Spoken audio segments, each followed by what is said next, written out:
Hello, everyone. Welcome to another edition with your favorite College for Free coach, the college prep boss herself. I am Tameka L. Williamson, and I am super excited because I get to share with you this new tool that's going to help you as a college bound family determine how to better position your scholar, your baby, for post secondary education.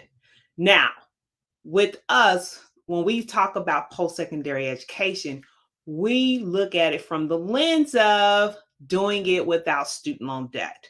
We are all about having a debt free, a college for free experience. But I need you to understand in order to accomplish that, there are things you must do. It's not going to happen overnight. It's not something that's just going to fall out of the sky. It's going to require some preparation and some planning. Go back to just basic leadership principles I would teach and train other leaders about the 5 P's. Proper planning prevents poor performance. And when you think about the college admissions process, it applies here too. Proper planning prevents poor performance.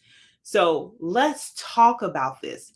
Now, I want you to just kind of go with me because if you've been following me for a while, or if you know anything about me, you know that my take on things is very different. A lot of times it's not traditional.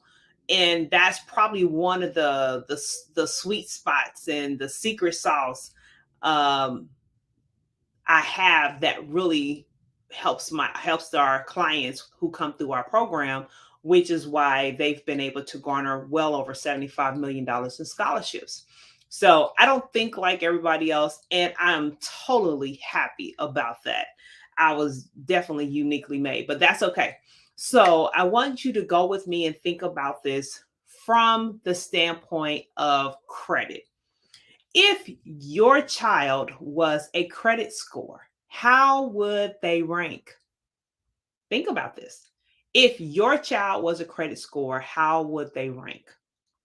You don't have to type it in the chat or anything like that, but I want you to write it down. I want you to think about where they would rank.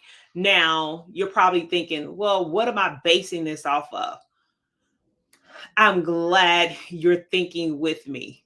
So, first, I want you to think about just who your scholar is. I know you're the parent and you think your baby is just all that in a bag of chips, but I want you to take a step back and try to think objectively who they are as a person, what they do in every realm of life. So, in the community, at home, at school, how would you rank them? So we're looking at it from 4 different categories. Would you rank them with poor credit? Because in the real credit score range, poor credit is anything from a 300 to a 579. Or would you rank them as having fair credit? Because fair credit ranges between 580 and 669. Or maybe they have good credit. They have a score between 670 and 739.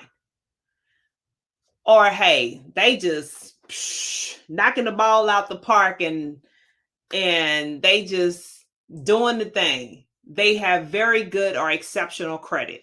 They're between 740 and 850. How would they rank? So I wanted you to rank your student because I need you to think about how are you grooming your scholar's credit worthiness? Now, I do believe you should be grooming their credit worthiness literally so that they have good credit and you teach them those good financial principles. But credit worthiness also transcends into the college admissions world. This is how I teach and educate our families who come through our coaching programs. And even when I have workshops, I talk about it from the lens of credit because I need families to understand the college admissions process is a game. The college funding process is a game.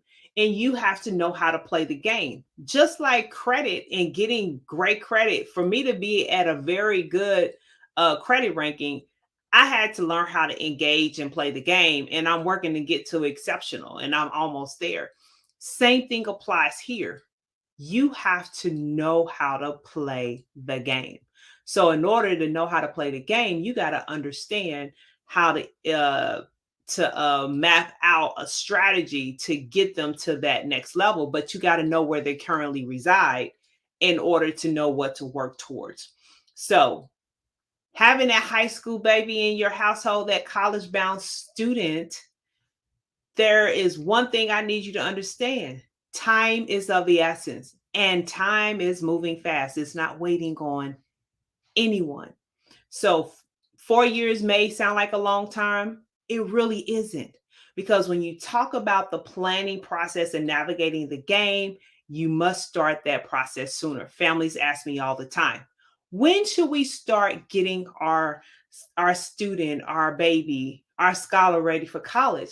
And I jokingly respond and say, you start at birth, because you really shouldn't start at birth, but you start at birth, but you should not wait longer than eighth grade year. You're probably thinking, eighth grade year, oh my gosh, I have a freshman, I have a sophomore, I am way behind. That's okay. Start where you are. The key is taking the information now, starting where you are, because there is time to have some course correction put into action. Okay. So start now. But one of the reasons why this is so critical and why this is part of our mission is because we have a major crisis in this country, and it's how we see college, it's how we do college. And because of how we see college and how we do college, we have a large issue around debt. Federal student loan debt per borrower right now averages at $36,510. And if you look at it from a private student loan debt average, that is almost $55,000. And we have some families who have a combination of the two. They have federal student loan, and they also have they also have private student loan debt. So some families actually have a combination of those two averages, putting them close to six figures worth of debt. That's a lot of money, you guys. That's down payment on a house. That's paying cash for a vehicle. That's paying off your regular consumer credit card debt. But this money is all around college. And sometimes, or more often than none, this amount of debt does not equal the amount of money the baby, the scholar, earns on a yearly basis because of the degree program they're going into. We have to change how we look at college, but I'm not here to focus on that. I'm talking about the assessment at this time. So, if you're like any of my clients who've come through our program, because they've all pretty much have said the same thing, this preparation process, it is overwhelming, and it can be very overwhelming. There's so much to do, there's so much to learn, and there are a whole lot of options to consider. And sometimes, or most times, families just don't know where to start, where to go for as a resource, et cetera, et cetera, et cetera. So imagine doing this without help. Imagine doing this without the insight on how to avoid those critical landmines, because those critical landmines, mistakes, it's going to cost you time, it's going to cost you money, and it's going to cost you opportunities. So the first step is simple: know where your students stand. In project management and Six Sigma, this is what we call establishing your baseline. You must get that baseline measurement of where your student stands, and that allows you to map out a plan, so that way you can measure the success, you can measure the impact. So that is where we want you to start, and that is why we have the new college the college admissions risk assessment. Because at the end of the day, college admission decision makers, college scholarship decision makers, when they're reviewing applications, they are really reviewing it from the lens of how much of a risk is this student? Will we get a return on our investment from this student? So there are many things they are looking at when they are assessing your baby's risk level, or what I would call their admission worthiness level, their scholarship worthiness level. So they're looking at things like the strength of their extracurricular activities, the strength of their leadership skills, the quality or the strength of their SAT, their ACT, their AP, their IB scores. How strong is their community service work, and a host of other things. So when you look at the sum total of all those factors, it helps them translate the quality of your students' packaging into a risk score. How level, what type of risk will this student be? So that's why you have to ask the question, or your student have to ask the question: am I a good risk? Am I a good risk? Well, you can find out by taking our college risk assessment.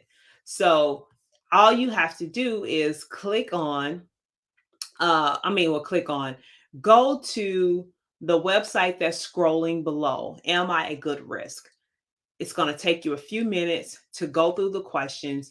And once you do that, it will let you know what your scholar's risk level is. And from there, we will give you some free resources to help you determine some options for next steps. So, my challenge for you today is to take a few minutes, answer the few questions, and find out exactly where your student stands today, because knowledge is power. Knowing that information, taking this free assessment is going to be a game changer for you and your family in knowing what to do next, how to do it, and understand the impact based on where your student lies. So take advantage of it. Share with us your thoughts, and feel free to share this video with other college bound families. Knowledge is power, sharing is caring. Remember, the time to be ready is not the time to get ready. We are challenging families to take this free risk assessment so that they know how to stay ready. We want you to be in a position of staying ready so you too can send your child to college for free without student loan debt. This is your favorite College for Free coach. I can't wait to hear from you and get your feedback about the assessment. I look forward to more families being empowered and knowing how to set their students on the path to a debt free education. This is the College Prep Boss, Tameka L. Williamson, signing out until next time. Stay safe, and I'll see you in our next installment.